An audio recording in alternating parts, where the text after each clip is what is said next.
Salut! Bienvenue dans ce cours intitulé « Planification, tout mettre en place ». Si vous avez déjà suivi nos cours précédents, vous disposez d'une excellente base pour lancer un projet et lancer la phase de planification. Avant de commencer, permettez-moi de me présenter. Je m'appelle Rohine et je serai votre instructrice pour ce cours. Je travaille en tant que responsable de programme senior dans notre entreprise cloud sur une variété de projets. Je me concentre principalement sur les systèmes et les améliorations de productivité pour mon équipe, qui se compose d'environ 100 employés à temps plein et de plus de 300 sous-traitants dans le monde. Certains des projets les plus importants sur lesquels je travaille ont un impact sur les ventes de notre entreprise cloud et les équipes d'assistance aux ventes mondiales, qui sont composées de milliers de personnes. Mais je n'ai pas commencé à créer des solutions pour des milliers de personnes dans une entreprise mondiale. J'ai quitté l'école à l'âge de 17 ans sans diplôme universitaire et sans véritable projet. Avant notre entreprise, j'ai travaillé dans le commerce de détail, l'hôtellerie et même dans l'industrie du transport aérien en tant que membre d'équipage. Quand j'ai rejoint le monde de l'entreprise, j'ai remarqué quelque chose. Les processus étaient tout aussi désordonnés que les réserves des magasins de détail où j'avais travaillé. Il y avait tellement de place pour s'améliorer. J'ai réalisé que chaque entreprise est compliquée et qu'il y a toujours de la place pour créer de l'ordre. J'ai donc commencé à réfléchir à des moyens d'automatiser mes tâches quotidiennes.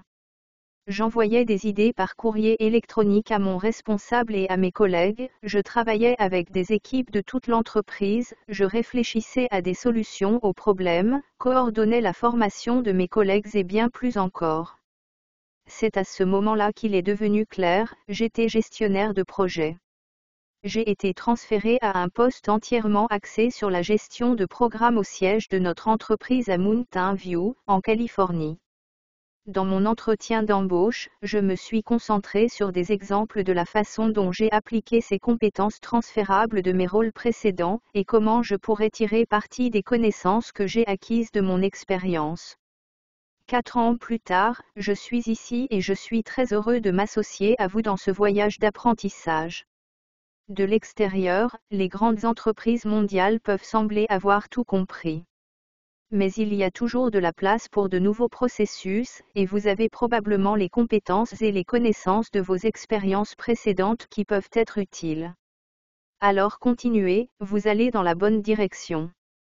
Ce cours est axé sur la phase de planification. Je partagerai les outils et les techniques pour mener à bien cette phase. Tout d'abord, je vais vous montrer comment lancer la phase de planification. Ensuite, nous explorerons l'importance de fixer et d'atteindre des jalons. Pour chaque étape, il y aura un ensemble de tâches à accomplir, je vais donc vous enseigner quelques conseils pour décomposer et répartir la charge de travail. Plus tard, nous discuterons du budget et du fonctionnement du processus global de budgétisation. Nous découvrirons des personnes ou des entreprises extérieures à votre organisation qui peuvent jouer un rôle dans la détermination du budget, et nous discuterons de l'importance de documenter suffisamment votre budget. Ensuite, nous discuterons des divers risques et de l'impact possible que ces risques peuvent avoir sur le projet. Rien ne se passe jamais comme prévu, mais la gestion des risques est un excellent moyen de s'assurer que vous savez ce qui pourrait mal tourner et comment vous allez y remédier. Cela comprend la communication des risques possibles à vos parties prenantes, la création d'un plan d'atténuation, puis la surveillance de ces risques pour s'assurer qu'ils ne bloquent pas vos projets. Enfin, la documentation relie tout cela.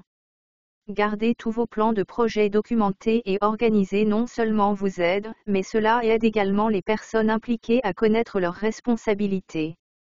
La documentation offre également aux parties prenantes une fenêtre sur le développement du projet.